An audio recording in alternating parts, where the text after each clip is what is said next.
Welcome back to a pickup video here. I hope everyone had a happy and safe holiday. Merry Christmas, Happy Hanukkah, Kwanzaa, whatever. Anything and everything. I'm a holiday guy. I'm into it.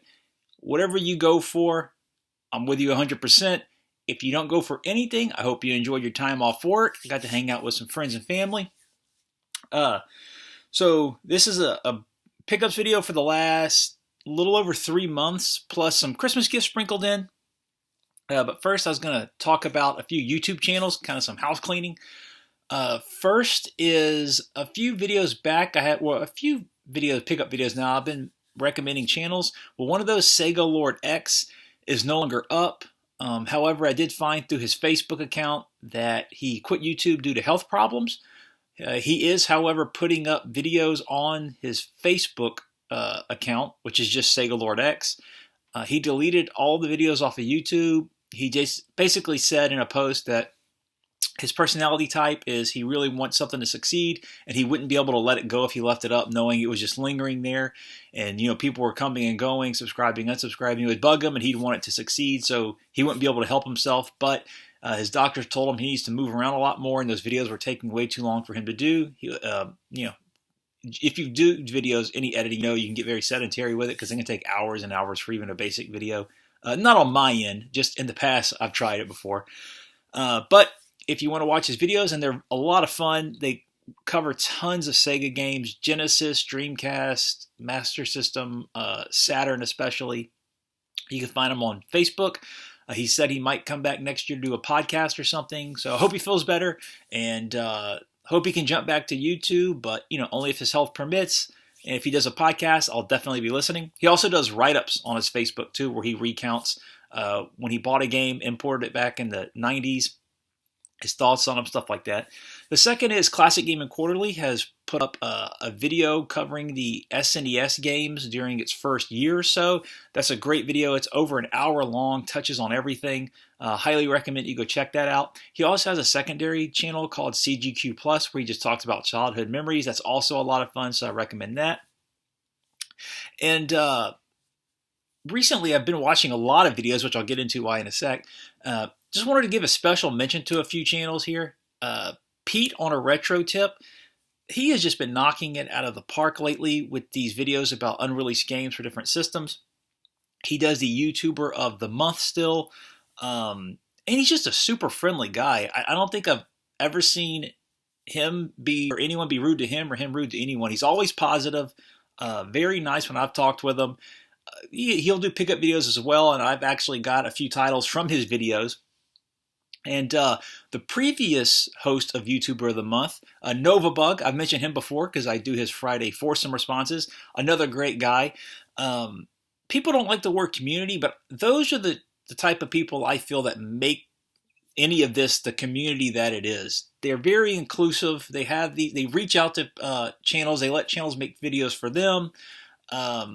They'll participate in other people's videos. It's just a lot of fun seeing them work with everyone and how active they are, and just trying to be positive and have everyone's channel grow and just bring people in because we all like the same stuff.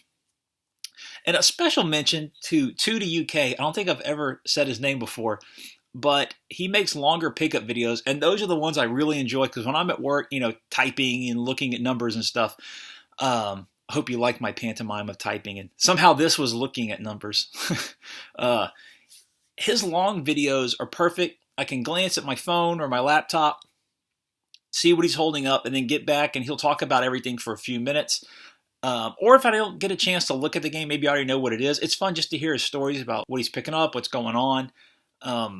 Always been friendly again. Very nice guy. So yeah, special mention to him. I believe that's about all for the YouTube channels. Now, why I'm mentioning them is because during this interim, I got the flu twice, and that is why a lot of these games have not been played. I got sick the Saturday after Thanksgiving. I was sick for about 16 days. I got better for about 3 weeks, and then I got sick again for another probably 20 days because the second time was worse than the first, and that my throat felt like it was just being destroyed with nails and sandpaper. So, yeah, I did play games during that time. but just handheld stuff. I finally beat Final Fantasy IX, and I beat the first Suikoden. Super excited about that. Those are two I've been wanting to knock off my list. Um, so I played older handhelds, stuff my wife doesn't mess with. She doesn't play the PSP Go or the Vita. So those were kind of safe. And I watched a ton of videos through my Kindle and, yeah, really my Kindle. I didn't want to touch my phone. So I also ran across Jodis Irie, who's a narrator. He does a lot of work with a channel called Chilling Tales for Dark Nights or some such. It's a mouthful, but they do creepypastas, which is a term I don't like. I prefer just short stories, and a few of them are really good. He has his own channel. It turns out he lives in Baton Rouge, which is I was not expecting that. So I listen to a lot of his stuff. He'll narrate sci-fi, horror, and there are some really good short story sci-fi and horror narrations out there. So yeah, I was down for a lot of the period, and then during the holiday itself, I guess while I was sick, I started not grinding my teeth, but clenching my jaw. And that culminated in me waking up one day with severe jaw pain and gum pain. And basically, I'm pretty sure I have sleep apnea, so I have to go to a sleep doctor in a week. And I might actually get braces because until now, I have an off-center bite. It hasn't affected me, but to make sure I don't clench, it's probably sleep apnea. And I saw a dentist yesterday.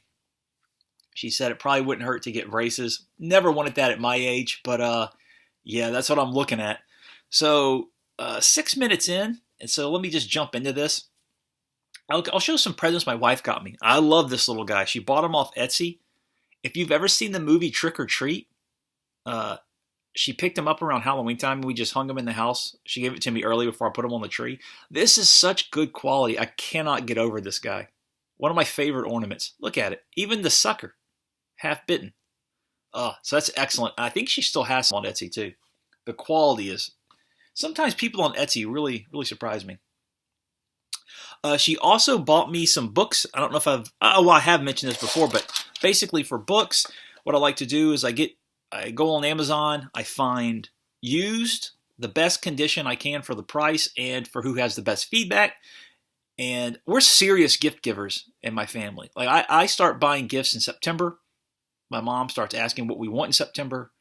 So by Christmas, we're done. Although this year shipping was so slow, I ordered stuff in November that still hasn't come in. It's still en route. I can find it tracked. It'll just keep bouncing around places. But in any event, I'll say, hey, I want this book from this seller. It's $1.90 right now if you go for it. And so that's why some of these books will be used, but it saves them a ton. I get what I want. It's a great system. So she picked me up Myths of the Greeks and Romans. That's not really showing up with this light green color. So by Michael Grant. He wrote, I don't know if you can see it in the back. I have a book on Roman emperors back here. It's an overview he did. Where is it? Oh, it might be up there. Also got from her Ancient Iraq. This is one of those that was like $3 used, but really not really expensive, but kind of pricey new. It comes in pretty good shape. I try to get books that are at least good. I've gotten some listed as acceptable, and they were basically falling apart. So I try to go with at least good. This was a cheapie, and I'm so glad she got it when she did. Marching to Captivity, The War Diaries of a French Peasant. Now, I finished reading Poilu this year. That was an excellent book, and this was another one that book mentioned. It's the only other one translated in English of a French infantryman during World War I. I heard it's not as good as Poilu, but still, I'm really looking forward to reading this. This was like $1.50 used, so I'm glad she jumped on that when she did.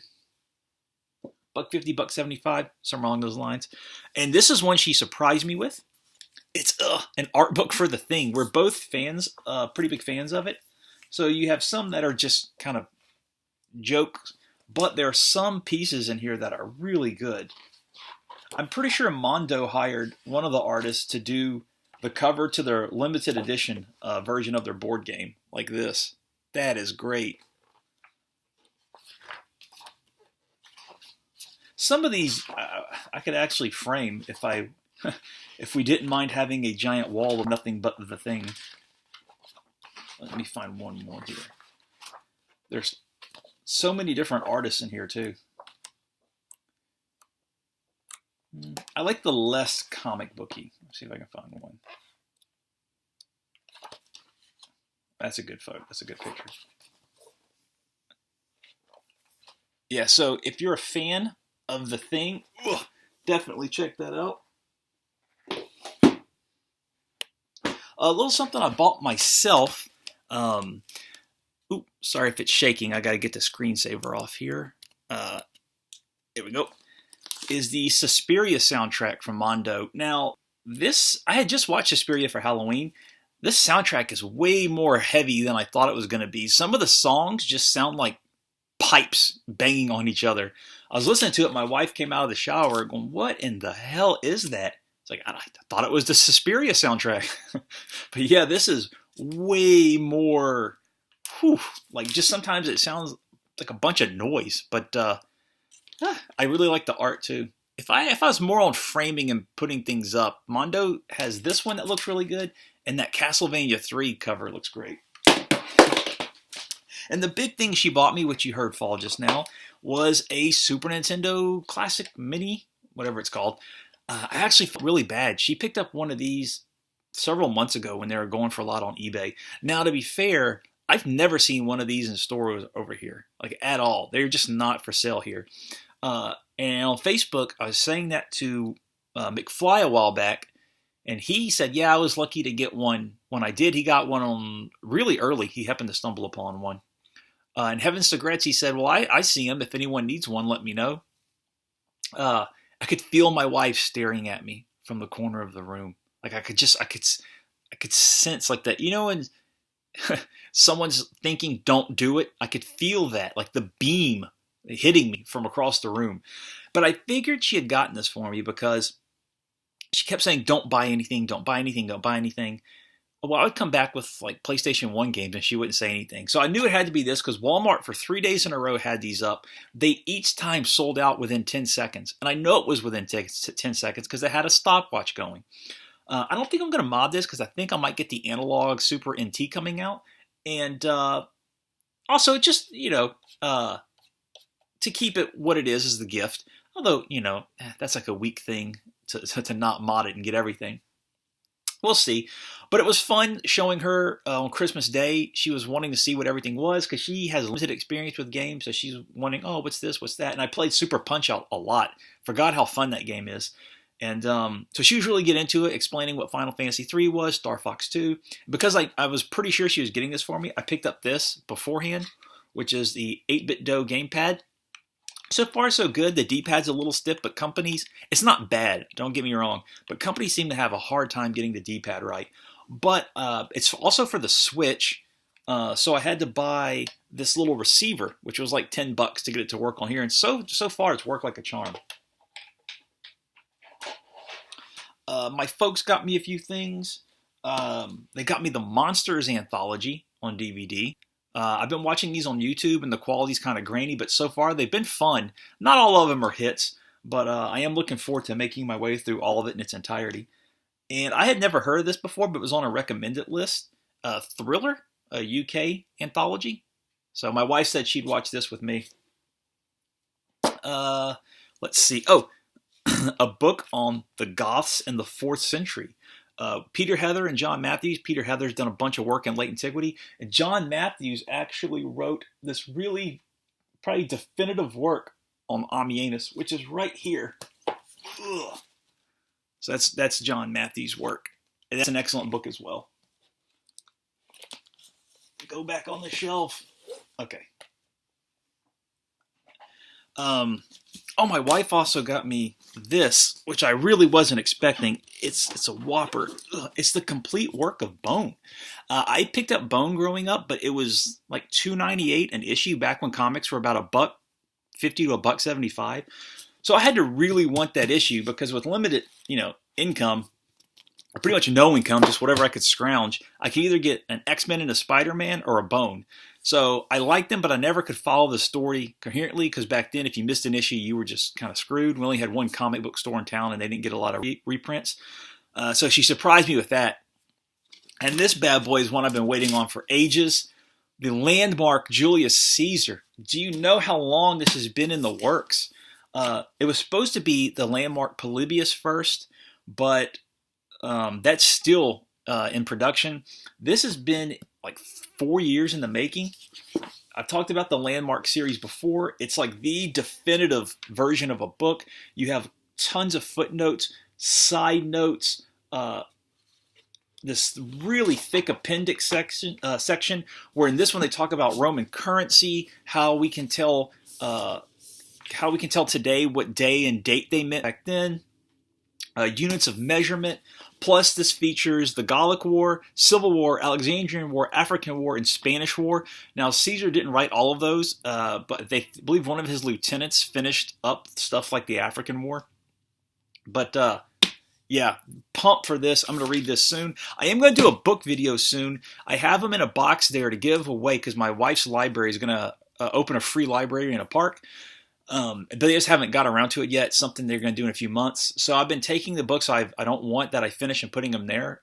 So I want to do that before I give those away so I can actually hold something up. Because if you don't appear on camera like me and you don't have anything to hold up or show, people really don't like those videos. I understand why, but yeah, people really don't like them.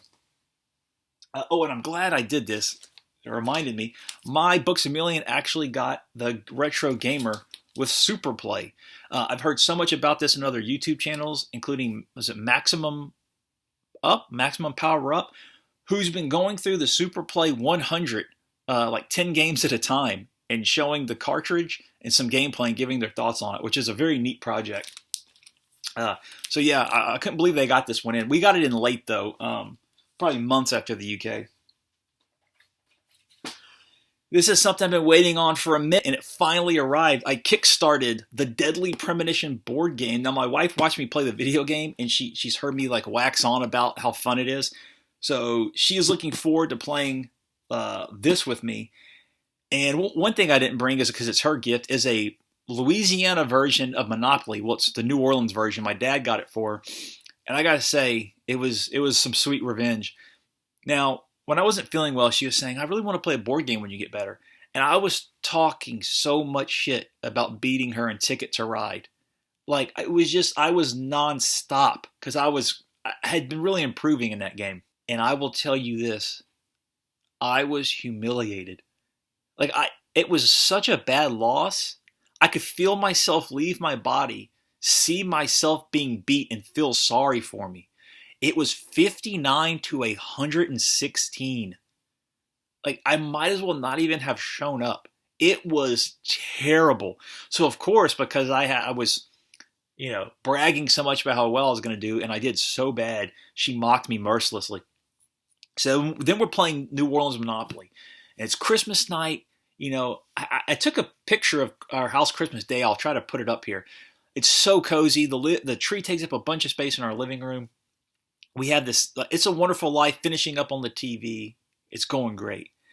But I'm losing. I'm down to like $45, guys. She posts on Facebook, click, currently winning in New Orleans Monopoly, smiley face. When I tell you, the vengeance was swift. I came back at the end of the game. I had over $2,000 in cash. I offered to loan her money so we could keep playing. She could not mortgage enough property to pay me what she owed me when she landed on the French Quarter, which I had developed with 3 properties. So that was a stomping, and I redeemed myself. So now I just don't want to play anything else against her so she can come back at me. But I believe this is co-op as well to find the killer. So really excited about this. And they're going to sell that in stores, but if you kickstarted it, they did give you a few bonuses that they're not going to sell, and one of which is the A&G Diner mug, which I'm not going to use because I'm a mug guy, which I'll get to in a sec. I'm gonna put this up because that's just an official Deadly Premonition mug. That's great. My wife got me a few, 2 of which I asked for, and this is the one she got me for fun, which is a montage of David Mitchell just laughing. She was laughing as I unwrapped this, crying laughing as I unwrapped it. She enjoyed it so much. I like Day of the Triffids a lot, so she got me this fun mug. It's a Triffid. Now I like the 80s miniseries. I cannot stand the one that came out in like 2010 or so. I bought it this year to watch it and immediately put it in the giveaway box. Eddie Izzard is grating to me. The weird side story about the crazy nun made no sense. I thought the Triffids themselves looked pretty cool, but what a waste. The 80s one to me is the definitive one. I mentioned this in another video, but Mr. Sporadic Spacebar himself gave me this awesome Sega Saturn mug, which I do use. He also, I got 2 of them because there was a slip up with the order, which I don't use. He doesn't use mugs a lot, so I have an extra one. I don't know, if he knows someone that wants one, he can let me know. I'll send it on to him. And this is one my wife got me, I asked for. She didn't get this at all. I was like, this is Daytona USA, baby. You don't need to know what this is about. Just get me the Hornet class, please. So yeah, that's a fun one. All those are from Redbubble.